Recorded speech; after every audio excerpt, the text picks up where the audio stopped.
This is my 2015 Bike Check.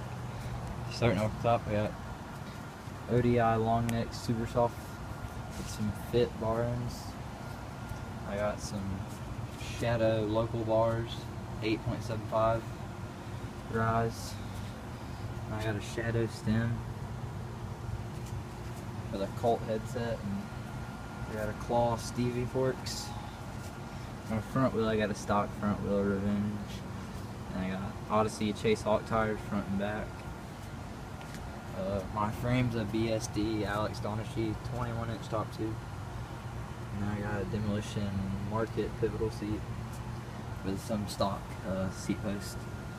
And I got, for pedals, I got one fit pedal and one Odyssey Galaxy. I couldn't get this one off, but I got stock fit cranks. They're okay. They're lasting me for now.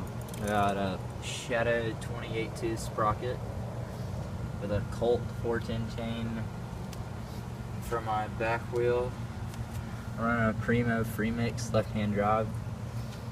This is my first free coaster, but it's pretty tight. I plan on getting another cassette though, just to mess around with.